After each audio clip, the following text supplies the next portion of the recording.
¿cómo están? Estamos aquí transmitiendo una vez más desde la Iglesia Cristiana Puerta del Cielo en Clavería. Y pues vamos a comenzar el día de hoy la última parte de esta sección que se llama Propósito. Estamos entrando ya a la última parte que se llama precisamente Manifestando el Reino, que esa sería la conclusión natural de todo lo que hemos visto como propósito, porque para eso estamos en esta tierra, para manifestar el reino de Dios. Entonces, bueno, pues vamos a ver esta parte, considerando el origen de todos nuestros problemas, que es la entrada del pecado al mundo. Y eso cuando se dio, pues se dio desde el principio, se dio desde la creación, un poquito tiempo llevaba la creación. Vemos que en el libro de Génesis hay apenas 2 capítulos en Génesis que hablan de la creación, y en el tercero viene el pecado. Y de ahí en adelante, el resto de la Biblia se trata de, pues ahora qué, cómo lo hacemos para remediar esta situación, ¿no? Entonces, tenemos a Adán y Eva, que a veces minimizamos esta falta, este pecado, y vemos, pues nada más se comió una fruta, qué tan malo pudo ser, pero no es tan simple, ¿verdad? Porque ellos estaban en una posición privilegiada, tenían el gobierno de toda la creación, y únicamente les había dicho Dios que no tomaran de ese árbol específicamente. Y fueron engañados por la serpiente, fueron seducidos por sus propios deseos y comieron. En un acto de rebeldía, en un acto de desobediencia flagrante, que no tiene manera de disculparse, sino que lo hicieron sabiendo lo que estaban haciendo.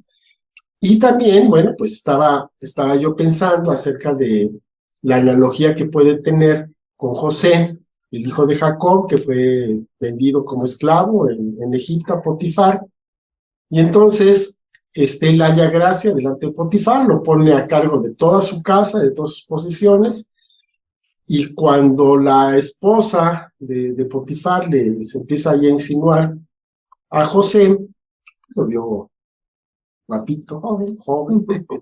Entonces, José le dice, no, pues espérame, es que Potifar me puso a cargo de toda su casa, me dio la confianza de ponerme a cargo de toda su casa. Lo único que no puedo tocar, pues es a ti, su esposa.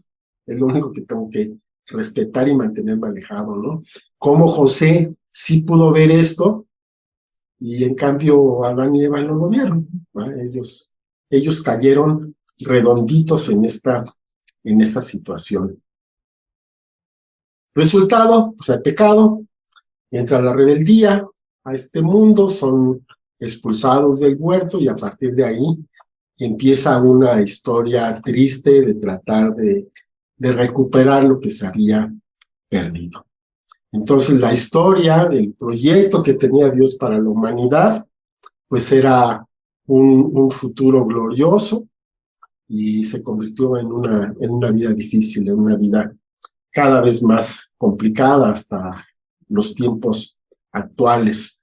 Esta lucha por quitarse de la dependencia de Dios y buscar la propia independencia fue lo que originó todos los problemas, y vemos que ahora en los medios se exalta mucho precisamente esa independencia, ese querer hacer la propia voluntad, ¿no? Entonces marcar las propias leyes de cada persona y querer hacer cada uno las cosas a su manera, ¿no? El primer lugar en el hit parade del infierno, ¿cuál es?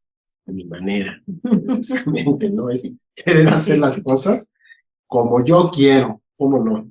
A mí nadie me dice lo que tengo que hacer. Ahí estamos en problemas. Entonces, a partir de ese momento, la humanidad, todo el mundo, todo el sistema del mundo ha sido gobernado por el enemigo, ¿verdad? Porque en ese momento Adán le entregó las escrituras de la propiedad, ¿no? Básicamente eso fue lo que hizo.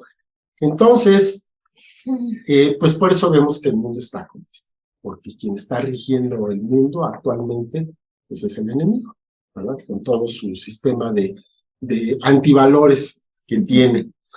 El Señor Jesús, en su ministerio aquí en la tierra, no nos enseñó que nosotros teníamos que subir al cielo, sino que Él más bien lo que nos está enseñando es de que hay que bajar el cielo a la tierra, ¿verdad? ¿Cómo es eso? Pues sí, en Mateo 6, 9 y 10, cuando les está enseñando a orar a sus discípulos, les dice: ustedes pues orarán así: Padre nuestro que estás en los cielos, santificado sea tu nombre. Venga tu reino. Hágase tu voluntad como en el cielo, así también en la tierra.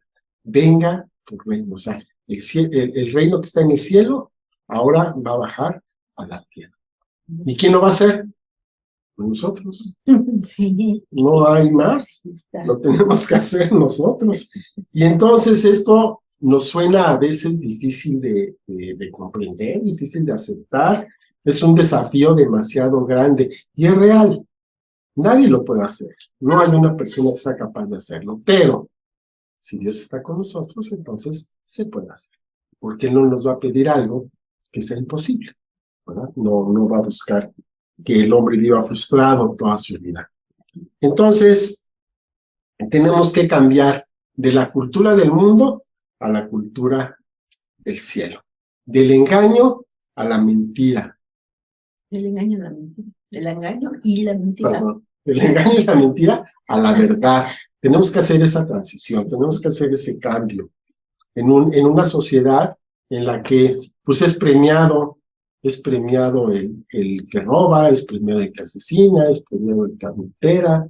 Entonces, en esa sociedad tan corrompida en la que vivimos, ahí es donde se tiene que hacer el cambio. Ahí es donde nos ha colocado el Señor. Exacto. Y entonces nosotros debemos ser enseñados en los valores, en los principios de Dios, en los principios del reino, en nuestra mente, en nuestro corazón, porque el plan de Dios fue fundar esa comunidad, esas personas, esos hijos de Dios, ese cuerpo de Cristo que va a estar actuando, caminando en esos valores de acuerdo a esos principios. Desafortunadamente, pues vemos cómo está la sociedad actual y pues está completamente en contra de todo lo que se llama Dios. Ya ahorita estamos viendo patrones de conducta completamente ajenos a la justicia de Dios y está precisamente esta sociedad está convulsionada y está completamente desenfrenada. Lo hemos visto que no tiene valores y está llena de codicia y así misma se va tropezando y bueno, todo se ha convertido en un caos. Pero ¿cuál es nuestro desafío como hijos de Dios? Nuestro desafío es que como embajadores de Dios vamos a tomar esta tierra, vamos a aprender y a enseñar estos valores del reino. ¿Y cómo lo vamos a hacer? Pues aplicándonos a nuestra propia vida. Nosotros vamos a ser ese ejemplo. El aplicar esos valores, esos principios en nuestra vida es lo que va a darnos la capacidad de manifestar el reino de Dios aquí en la tierra. Y este es el propósito más importante que tenemos nosotros. El ser y el actuar como Jesús. Dice la palabra en primera de Juan 4:17, y en esto se ha perfeccionado el amor en nosotros, para que tengamos confianza en el día del juicio, pues como Él es, así somos nosotros en este mundo. Entonces, nuestro deber es introducir estos valores en todos los lugares donde nos encontremos, todos estos principios del reino en esta sociedad. Es lo que debemos de hacer, o sea, permear, influir en esta sociedad. No es el plan que se levante una institución religiosa, o sea, no es así, denominaciones, instituciones religiosas, diferentes religiones o no sé cuántas cosas, ¿no? Sistemas religiosos que se pueden levantar, ese no es el plan, sino que seamos verdaderos hijos de Dios, anunciando con nuestra manera de vivir que Dios es real. El plan de Dios es que seamos portadores de su gloria, que en cada segundo de nuestras vidas reflejemos la grandeza de nuestro Rey, de nuestro Señor. Ese es el desafío. Eso es lo que tenemos que hacer. Estar reflejando el reino de Dios, la grandeza de nuestro Dios, de nuestro Rey, en nuestras propias vidas, para que la gente no se convenza por lo que escucha, sino por lo que ve. Lo que ve. Que eso es más importante. El escritor de la carta a los Hebreos dice en Hebreos 1:3, el cual, siendo el resplandor de su gloria y la imagen misma de su sustancia, y quien sustenta todas las cosas con la palabra de su poder, habiendo efectuado la purificación de nuestros pecados por medio de sí mismo, se sentó a la diestra de la majestad en las alturas. Aquí estamos hablando, pues, ni más ni menos que de nuestro Señor Jesucristo, y es una declaración tremenda. Entonces aquí dice que es la sustancia, o sea, la esencia de lo que está hecho, pues, Dios, ¿no? Es el conjunto de características permanentes, invariables, que van a determinar a un ser o a una cosa. En este caso estamos hablando de Dios mismo. Si no tuviera estas características, entonces, pues no sería lo que es, sería diferente, sería algo distinto, ¿no? El agua, pues ¿cómo es el agua? Si le faltara alguna de las características que tiene el agua, pues entonces no sería agua, sería otra cosa. Sí. Ya no sería agua, ¿sí? Entonces, así mismo, la sustancia de nuestro Dios es Jesucristo. Y nosotros somos imagen de Jesús. Y entonces aquí viene la cosa complicada. Entonces quiere decir que nosotros somos la sustancia misma de Dios. No somos Dios, pero nosotros estamos representando de manera visible, de manera tangible, lo que es Dios. Tremendo, tremendo, tremendo. Entonces, suena imposible, suena realmente imposible, pero si nos hallamos bajo la autoridad de nuestro Dios, de nuestro Señor, de nuestro Rey, entonces vamos a exhibir en nuestra propia conducta, en nuestras palabras, en nuestros pensamientos, lo que somos. ¿Y qué somos? Pues somos hijos de Dios, ¿verdad? Y ahí nos regresamos al origen de esto que estamos hablando, de la identidad. ¿Realmente somos hijos de Dios? Porque una cosa es decirlo y otra cosa es realmente vivirlo. ¿Actuamos, pensamos como un hijo de Dios? No es cuestión de lavarnos el cerebro, que buena falta nos hace, sino es una cuestión de que realmente lo creamos. Porque si Dios dice que lo somos, es porque lo somos. Entonces lo único que necesitamos es fe, es creerlo. Si lo creemos, entonces esa sustancia va a salir, ¿no? Nos vamos a convertir en eso que creemos. Claro, claro que sí. ¿Verdad? Entonces, eso se va a reflejar, esa sustancia se va a reflejar en nuestro comportamiento. Suena sencillo, y así debería de ser algo sencillo. Debería de ser nada más no poner obstáculos, sino permitir que Dios obre a través de nosotros, ¿verdad? Entonces, como hijos de Dios tenemos un llamado todos, y ese llamado es a cambiar nuestra forma de pensar, nuestra forma de vivir, aceptando la nueva naturaleza que tenemos. No ir en contra de ella, sino simplemente dejar que fluya a través de nuestra vida. Otra vez Mateo 6:9 dice, ustedes pues orarán así, Padre nuestro que estás en el cielo. El Hijo se parece al Padre.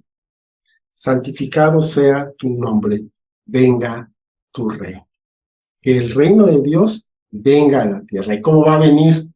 No va a venir una ciudad ahí flotando y va a descender, sino que ese reino se va a manifestar en esta tierra a través de la iglesia, y nosotros somos esa iglesia. Entonces, ahí está el punto. Simplemente tenemos que permitir que este reino se manifieste en cada momento de nuestra vida, en cada palabra, en cada pensamiento, en cada acto, en cada actitud, que a veces las actitudes no ayudan mucho. Entonces, nuestra oración es eso: venga tu reino, forma en mí tu esencia, que tu Santo Espíritu se manifieste a través de mí. Que la nueva naturaleza que tengo fluya, salga, brote de cada uno de nuestros poros, para que entonces ese reino de Dios se establezca en la tierra. Wow. Tremendo. Es tremendo, ¿verdad? Pues, ¿cómo? A ver, vamos a imaginarnos cómo sería esta comunidad del reino. Se me ocurre, por ejemplo, nosotros vivimos en una cerrada, entonces que todos los vecinos fueran cristianos, hijos de Dios, con estos principios bien firmes, bien convencidos, y consagrados, entregados. ¡Qué barbaridad! O sea, sería algo increíble, maravilloso, maravilloso. Esta comunidad, ¿qué quiere decir comunidad? Estas dos palabras, común y unidad. O sea, compartir lo mismo en común y estar unidos. Entonces estamos hablando de un grupo de personas que me las estoy imaginando en fe, qué maravilla, que se han unificado mediante un conjunto de valores comunes provistos por el Rey Jesús. Esta comunidad, entonces, con los mismos valores y patrones de conducta, comparten las costumbres y tradiciones que Dios expresa en su palabra escrita, que todos fuéramos obedientes a la palabra de Dios y que se expresen estas costumbres sencillas en todo momento. ¿Cuáles serían? Pues perdonar las faltas los unos de los otros. Ay, vecinito, discúlpenme que le haya yo dejado pues no sé, mi coche aquí un momento, pero ay, si no te preocupes, vecinito, ¿no? Cosas así, perdonar las faltas, amar a los enemigos, ¿verdad? Estar orando por los mutuamente unos por otros, proteger a los semejantes, protegernos unos a otros, hacer bien a los que nos maltratan. Híjole, qué difícil. No calumniar, ni murmurar, conservar la honestidad en todo lo que hacemos, imagínense, y cumplir lo que se dice. Eso estaría maravilloso, ¿no? Perdón. Es que estamos tan acostumbrados a mentir en este sentido, a que la palabra realmente no vale nada. O sea, te encuentras a una persona que no has visto hace muchos años. Si no la has visto, pues es porque realmente no te interesa mucho verla. Si no, ya lo hubieras buscado. No, pero bueno, te la encuentras y hola, ¿cómo estás? Que acá y que allá, ¿qué haciendo? Oye, pues a ver cuándo nos vemos, ¿no? Sí, seguro, yo te hablo. Estamos en contacto. Estamos en contacto. Y jamás, y le estás diciendo que le vas a hablar con la idea y convencimiento de que no lo vas a hacer, ¿no? Entonces, honrar la palabra, ya se nos olvidó eso. Sin embargo, algo muy lindo, que vi que llegó una ambulancia aquí a la calle, y me pareció raro, me pareció que se estacionó frente a la casa de una vecina que aprecio. Entonces le mandé un mensaje que si necesitaba algo que contara con nosotros, cualquier cosa, que la quería mucho. Y me respondió muy conmovida, y ya pasé por su ventana y pues le mandé un besito y se sintió esto, que realmente pudiéramos ser así, el preocuparnos unos por otros, el cuidarnos, el ver unos por otros, ¿no? Yo creo que pues es una semillita ahí sembrada, un detallito, pero es muy importante, ¿no? Qué bonito. Bueno, que pudiéramos respetar la dignidad, tanto de hombres como mujeres, tratar a las personas con respeto, amar a Dios con todo nuestro corazón, que todos estuviéramos unificados en la fe, sería maravilloso. Honrar, obedecer su palabra y dar testimonio de la imagen visible, de una imagen visible de Dios invisible, que es lo que venía diciendo el esposo. Así como Jesús anunció a los religiosos de su tiempo, ¿no? Dijo en Mateo 21:43, por tanto les digo que el reino de Dios será quitado de ustedes y será dado a gente que produzca los frutos de él. Queda claro que Dios espera de nosotros como hijos que produzcamos frutos, no que hagamos una religión o que nos citamos más que los demás y nos quedemos en nuestra casita o en nuestra iglesia encerrados para no contaminarnos, ¿no? Así es, eso es muy importante. Dios no nos mandó a eso. Dios nos mandó a manifestar el reino. ¿A quién? Pues a quien no lo ha visto, ¿no? Estamos dentro de la iglesia y todos somos muy agradables y hermanos, nos tratamos muy bien. Y salimos y se nos acabó el amor. O sea, el prójimo que está afuera, el que no conoce a Dios, necesita conocer a Dios, ¿no? Y nosotros tenemos la posibilidad de mostrárselos, sin hablar, sin juzgar, sin dar bibliazos, mostrarlo con nuestra vida, con nuestras actitudes. Ok, ¿qué es lo que se vive en una comunidad que no es del reino de Dios? Lo vemos, ¿verdad? No tenemos que buscarle mucho, ni que investigar. Hay mentira, hay engaño, hay mutilación, robo, chismes, adulterio, divorcio, perversión sexual, orgullo, arrogancia, inmoralidad de todo tipo, confusión y desorden. Eso lo vemos en todas partes. A donde estemos volteando, vamos a encontrar todo esto. Y el hecho de que nos hemos acostumbrado a que así sea, no quiere decir que esté bien. Lo que pasa es que ya nos acostumbramos, pero eso de ninguna manera quiere decir que esté bien, que sea correcto. Es algo que no debe ser. Esa no es la forma normal de vida. Aun cuando pensemos, se nos ha hecho pensar que esa es. No, eso no es. Estamos acostumbrados a ir en contra de la corriente y a ver que la gente nos ve como raros. No, perdón, los raros son ellos. Ellos son los que están viviendo de una manera equivocada. La verdad es así, difícil, pero esa es la realidad.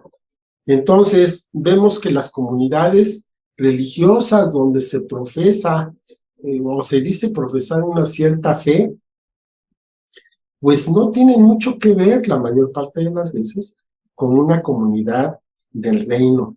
¿Por qué? Pues porque no hay unidad. Cada quien busca lo suyo, cada quien busca su propia posición, proteger su lugar, ¿verdad? Proteger sus privilegios.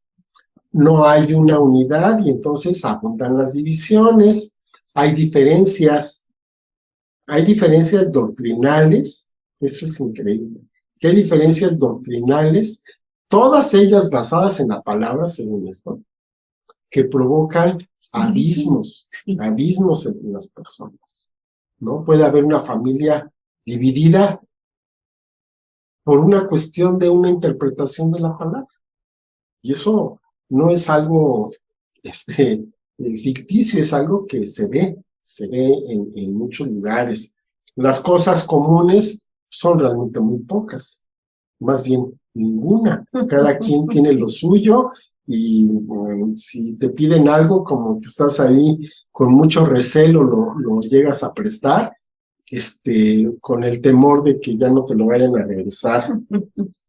Y eso lo vemos hasta dentro de la misma comunidad, a veces dentro de los mismos hermanos. Ay, cuando a alguien se le ocurre vender algo y pues me lo paga la otra semana, híjole, hay problemas. Y no viene el hermanito que debe, y ya para el otro ya se le olvidó. Y el otro ya se resintió porque no le pagó. Y luego ya el otro le dice, y es que ya te pagué, y bueno. ¿No te acuerdas? Y al final perdiste a las dos personas.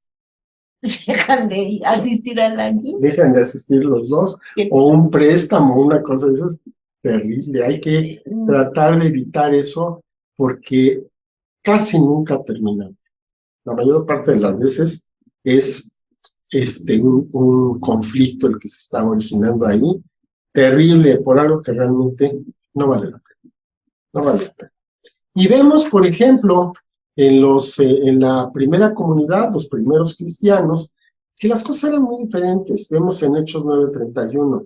Entonces las iglesias tenían paz por toda Judea, Galilea y Samaria, y eran edificadas andando en el temor del Señor y se acrecentaban fortalecidas por el Espíritu Santo. Wow. ¿Cuál es la diferencia? No debería. La unidad, La unidad. que lamentablemente no tenemos. Ser muy, muy respetuosos de la palabra, ¿no? Y perseverar. Perseverar, no sentirnos a la primera, sino que si yo tengo un problema contigo, voy y te lo digo en buen plan, abierto. Oye, ¿sabes qué? Que el otro día no me gustó esto que hiciste. Bueno, pues se piden perdón y seguimos adelante. Pero no, mejor, en lugar de eso, me quedo callado, empiezo a murmurar con otras personas, se produce ahí una situación, una cosa muy, muy, muy terrible.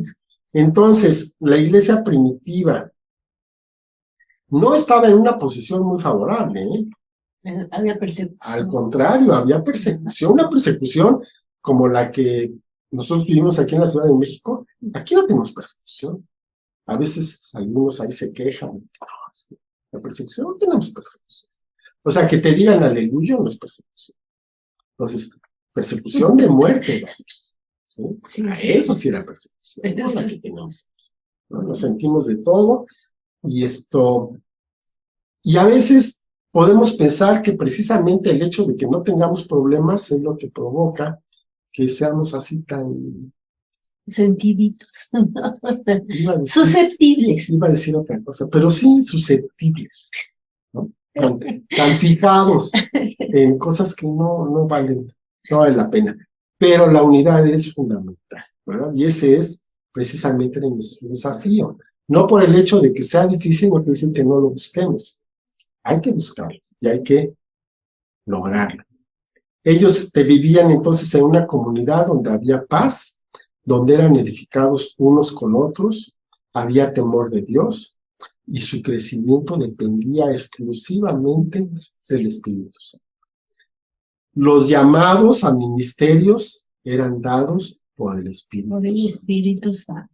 No era de que pues, está el pastor y nada más llama a sus amigos, ¿no?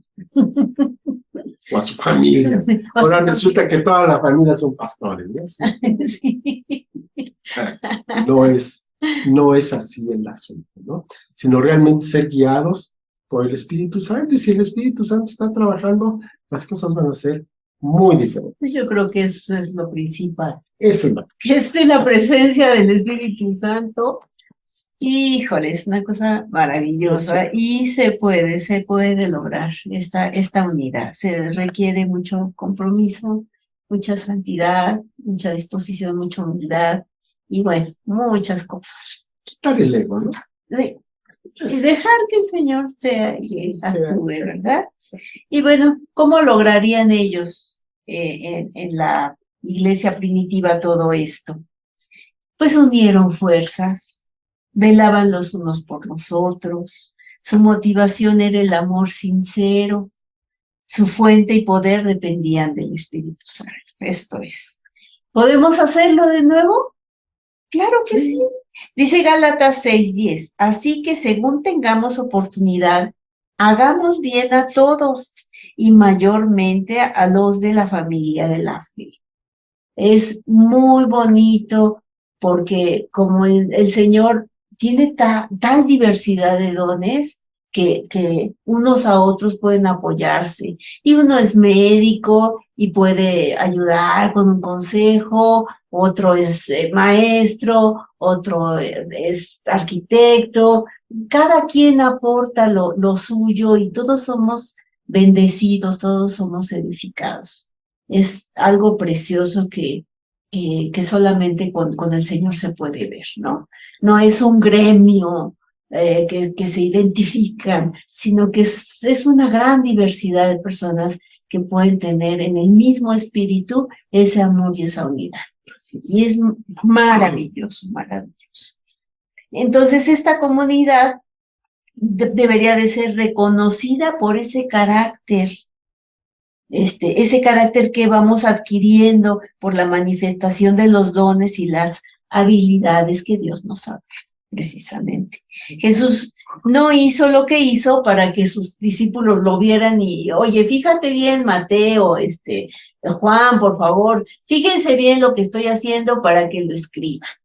No, lo estaba haciendo para que ellos lo replicaran, para que ellos lo imitaran, para que ellos fueran e hicieran exactamente lo mismo que Jesús.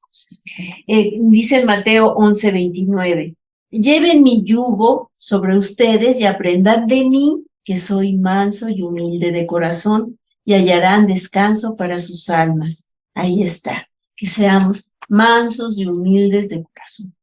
Sí, exactamente lo que ahorita estábamos viendo.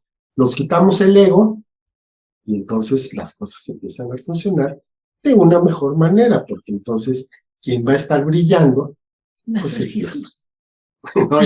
Y no nosotros, ¿no? Realmente lo que nosotros podamos hacer es insignificante. Quien tiene que brillar es el Señor Jesús, el Espíritu Santo, el Padre, para la gloria de Dios. Tampoco es para nuestra propia gloria, ¿no?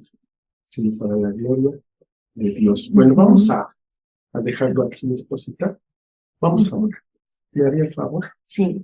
Padre, gracias te damos, Señor, por este tema tan interesante, tan maravilloso, tan, pues, que nos desafía, Señor, para que podamos, híjole, mantener esa unidad en el cuerpo de Cristo, en el grupo donde tú nos has colocado, en la iglesia local a la que pertenecemos, Señor, pues para que el mundo crea, para que puedan ver en nosotros esa imagen tuya, que les llame la atención, la manera como nos podemos tratar, cómo nos podemos comportar, cómo nos podemos ayudar.